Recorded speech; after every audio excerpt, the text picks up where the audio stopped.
Hey everyone, welcome to my YouTube channel. Gold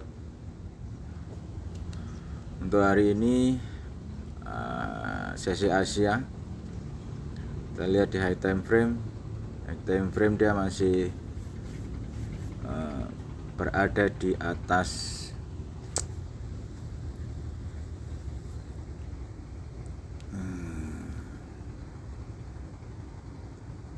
kalau ini dibilang sebagai rally base rally-nya di sini. Ini ya rally base rally.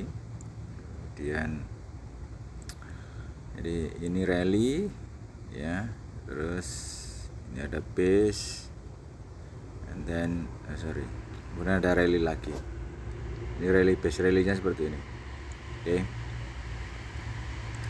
Maka gold di H4 adalah masih, walaupun secara indikator, berdasarkan indikator dia masih berada di harga low ya. Kita lihat di time frame M30 sama, artinya tidak ada perubahan untuk masih berada di harga low. Di M30 juga sama, jadi sama-sama berada di low. Di sini harga low nya.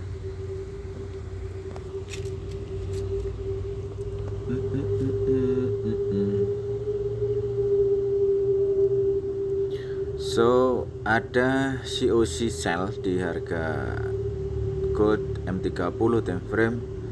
Sementara kalau mau buy harusnya di harga setelah rilis COC buy di sini dengan hedging posisi di harga ini. Dengan hedging posisi di kisaran ini. Jadi dari di buy di 1996 dengan hedging di 1995 buy, kemudian 1983 adalah opsi hedging posisi. Harusnya di situ. Karena ini ada COC di situ di M30. So sementara ini memang sih ada opsi sell, sehingga possibility untuk sell masih cukup tinggi karena ada COC sell yang belum dimatikan oleh price. Artinya bisa jadi belum dimatikan oleh COC buy. Jadi ada satu possibility bahwa COC sell ini masih akan cukup kuat untuk bisa menahan gold bisa turun, atau bisa akan jadi seperti ini ya. Jadi bisa jadi akan seperti ini. Tadi kan COC sell kemudian price naik kan gitu.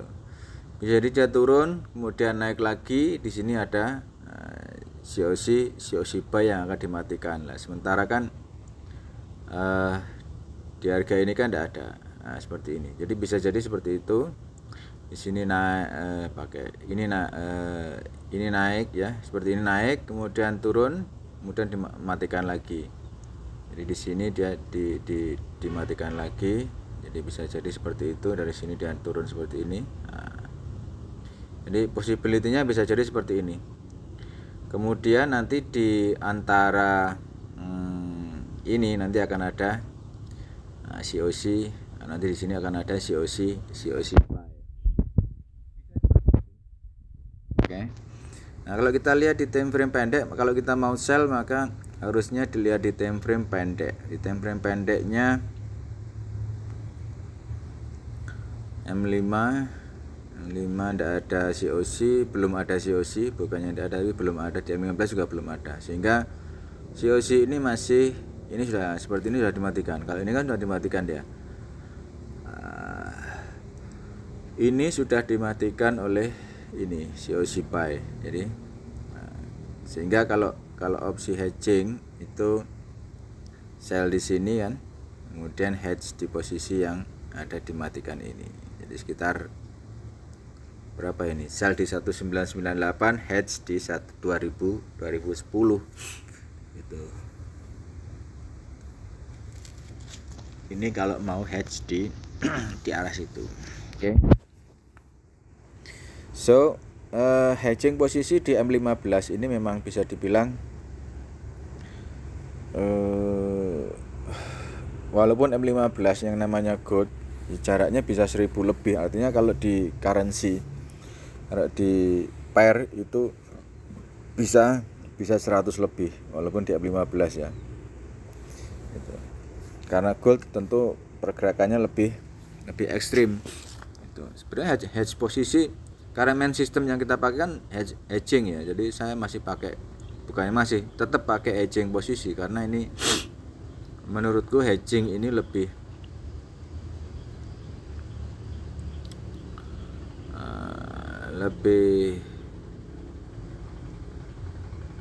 di sini. Nah, kan. Kalau hedging di sini maka cukup banyak opennya nanti di sini. Nah, gitu. Walaupun ini M15 ya. Misal sell di sini ya, sell kemudian hedge di posisi ini. Jelas di atas garis ini kalau sudah bentuk ini adalah hedge posisi. Nah, ini hedging sudah. Oke, ini hedging. Ini hedge posisi. Kemudian ngelepasnya adalah di harga ini dilepas. Mungkin buy bisa dilepas, kemudian di sini bisa hedge posisi lagi, hedging, persiapkan hedging. Itu. Atau ngelepas buy, kita ndak usah open sell, tapi membiarkan sell yang ada di harga ini. Jadi di sini ada sell, ya kan? Bentar. Jadi di sini kan sell, ya. Di sini sell. Kemudian ini adalah buy, ya kan? Buy. Nah, kalau di harga ini, di hedging yang di harga ini hedging. Ini kita cuman membuka opsi buy stop saja di sini. Buy stop. Nah, di harga atas. Jadi tidak usah ikut harga sell. Gitu. Ini harga sellnya ini tidak usah sell, tapi tetap harga hedging karena di sini, karena ini kan sudah ini hedge posisi yang di sini. Nah, ini hedging buy ini hedging yang gimana sih? Ini sudah kita matikan. Artinya kita close. Di sini kita close, ya. Nah, ini kita close, ya kan? Sisakan kita langsung opsi hedge posisi di atas, atau ketika berubahnya ini tren ini kita berubah baru kita hedging. Nah, ya kan? Masalahnya adalah ketika harga ini turun terus ternyata belum sampai di harga open, ya kan? Harga kan langsung naik, maka otomatis hedging yang sudah kita siapkan di sini kena. Artinya ketika dia sudah buka baru makanya kena di harga ini. Nah, ini kan. Itu sehingga kita punya buy stop ini kan akhirnya pindah di sini karena enggak dia. Tuh. Buy stop ini berganti menjadi ini buy stop ini berganti menjadi buy akhirnya. Itu. Sehingga kita punya satu buy dan satu sell.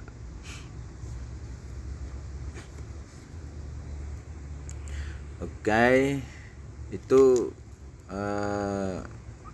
apa ya, kalau di M15 memang akan terlalu sering open nantinya, sehingga hedging itu lebih memang disarankan paling tidak M30 biar lebih smooth, walaupun jarak antara hedge posisinya cukup lumayan tinggi, itu bisa 100 gitu ya. Ya kan, misal di sini, misal kita sell, misal di sini buy ya, di sini buy. Kita harga karena alasan buy karena memang di Nah, ini adalah range untuk hedge posisi di 89 90 pips ke bawah, ini adalah hedge posisinya. Kita lihat di H4. Nah, H4-nya kan dia sell. Itu. Kalau mau hedge posisi sesuai dengan H4, maka di M30 bisa kita sell di harga ini, ya, bisa kita sell di harga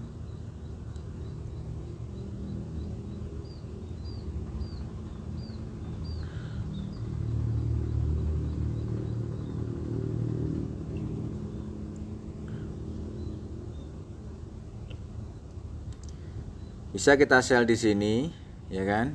Nah, di sini kemudian hedge posisinya disamakan dengan yang ada di atas.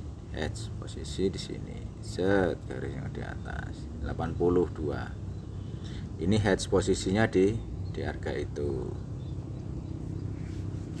ya, karena di H4-nya dia masih sell gitu. Kan trading katanya melihat di high time frame sebagai apa ya, arah tren. Makanya ya itu lihatnya. Kalau high time frame kita lihat arah tren, dan arah trennya adalah di H4 adalah sell, maka sellnya bisa kita ambil di harga buy gitu. Walaupun sebetulnya sama saja hasilnya gitu. Kayak di sini ya, kayak di sini kan kita sell di harga ini, maka hedge posisi ya di sini naik terlalu tinggi ini. Nah, 150 adalah hedge posisi. Kalau kita mau buy di harga ini, misalnya ada COC kemudian buy, maka hedge posisinya di harga ini set 90 poin harga hedge posisi. Di hedging, kita hedging. Ini kalau kita hanya bermain dengan satu time frame. Itu kalau kita bermain dengan 2 time frame ya kita ikuti tren yang besar, baru kemudian bisa mengambil posisi buying or sellingnya. Yang jelas hedge posisi ini adalah kita sudah salah. Kalau harga open kita kena hedging, maka mau tidak mau harus diakui opennya sudah salah sudah. Mau tidak mau kita sudah akui itu sudah kita open. Nah, kita open sell di harga ini, di harga atas kita sudah salah sudah. Itu ya. Jadi di open di harga ini sudah salah ini. Ini kalau di harga naik maka ini salah sudah. Opennya sudah salah. Keliru ya. Sehingga mau tidak mau kita harus akui bahwa kalau salah ya satu-satunya jalan adalah seperti itu. Cuma di sini di M4-nya kalau kita buy, ikut-ikut buy di harga ini, ya kan? Kalau kita misal kita tidak selling ya di harga ini, kita justru buy di harga ini. Ya, kita buy di harga ini, maka hedgingnya adalah kalau pakai H4 di titik ini. Nah, ini turunkan dikit. Nah, walaupun H4 ya masih 92-an gitu. 92 ya, masih 92, karena nanti ngelihatnya gini, kan di sini ada titik-titik hijau dan titik merah berada di atas itu. Ini merah di atas, ya kan? Ada titik merah di sini. Ini titik hijau, ya kan? Lower low-nya sepertinya ini adalah fraktal ya. Sepertinya dia modenya adalah bentuk fraktal di sini, karena terkadang kita lihat juga dalam satu range. Nah, ini fraktal kan tipenya juga seperti itu. Nah, ini ada titik hijau merah di sini, ini ada hijau di bawah tapi langsung ada merah di atas ini. Ini saya melihat seperti kok hampir seperti fraktal di harga ini.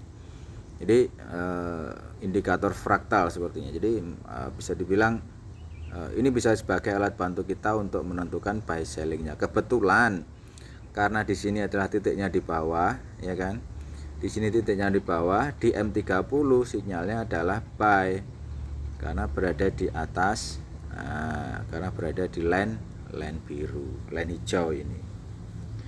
Tergantung mau ngambil berapa, sama range-nya pun sama. Jadi di sini juga 92 kan. Di H4 kita ambil harga di harga bawah kan juga sama di harga. Jadi tergantung mana yang diambil oleh kita. Oke, teman-teman, itu sedikit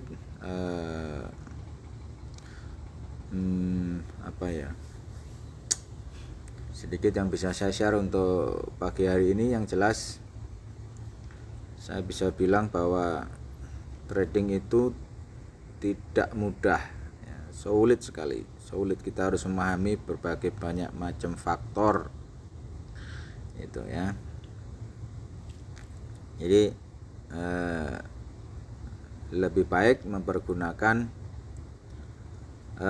lot seadanya, gunakanlah lot sewajarnya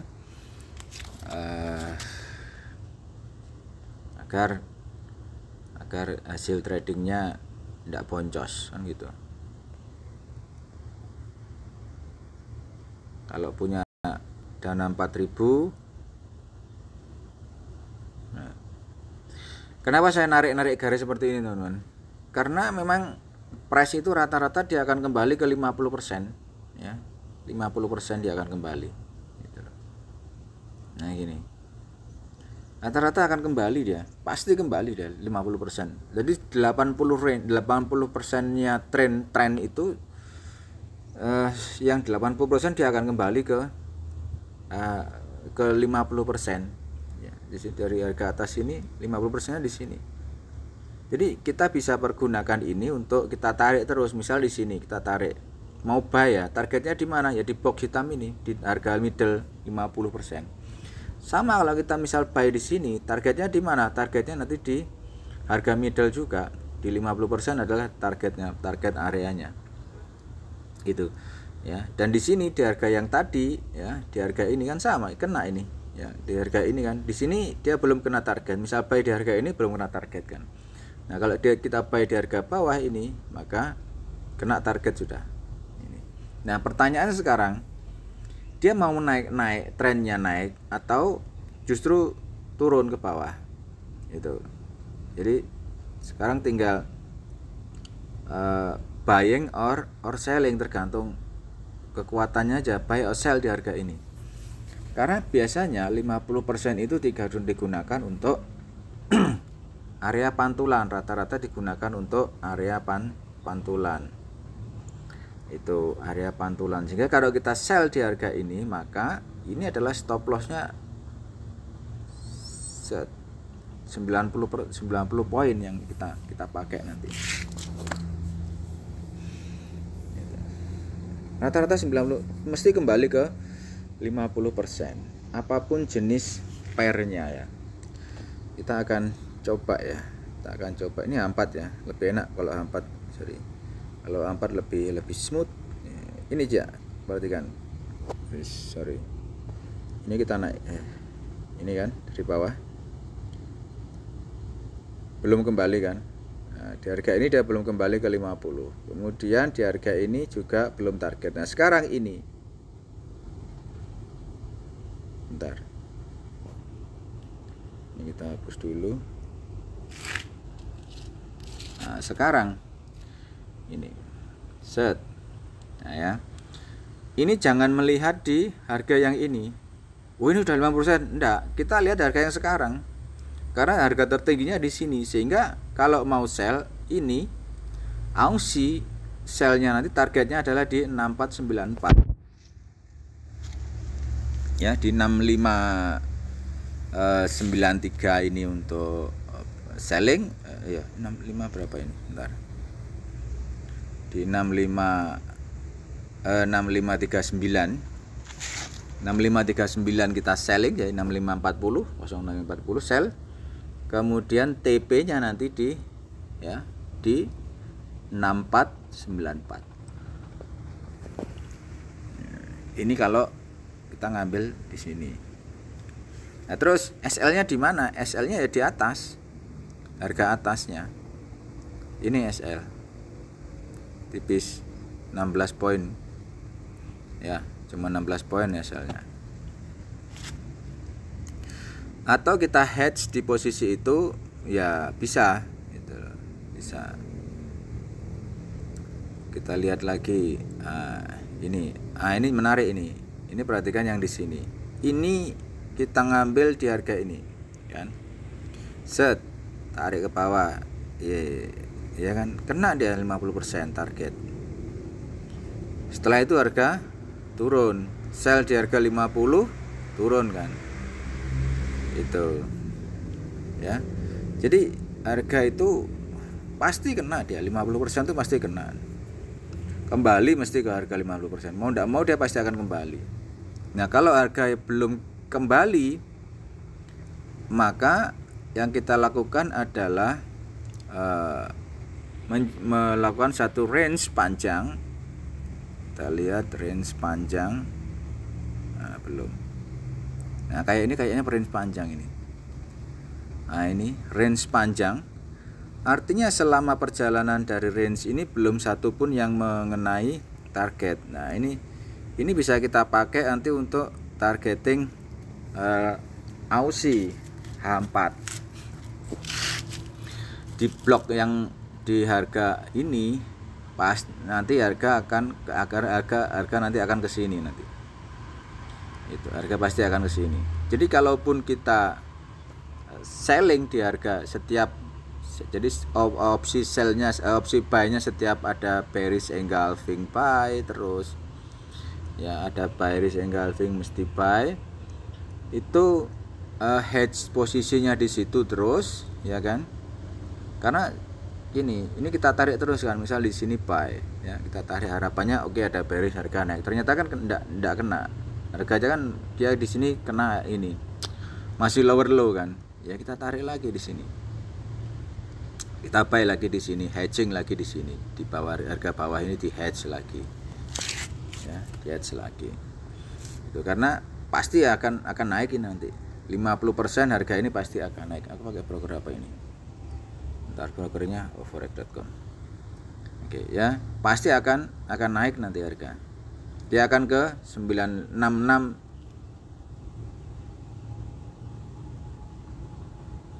61, dan pasti akan ke 6661.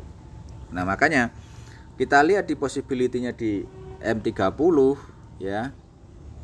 Nah, karena target kita punya di 6630, saya lebih suka ini di buy, ya kan? Dengan melakukan hedge posisi di harga bawah, di sini kita hedging. Ketika dia turun sudah hedging 100 poin, enggak masalah wis.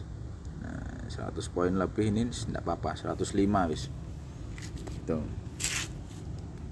Atau tunggu, ini kan harga turun dia sementara di M30, tunggu terjadinya posisi yang namanya bullish engulf, baru nanti kemudian bisa buy, bisa. Atau tunggu dengan buy limit, itu pun juga sangat bisa. Itu tunggu dengan buy limitnya di situ. Ntar aku pakai order block finder ya. Sorry, bukan yang ini. Aku pakai market struktur MSB, market struktur break. Nah, ini dia.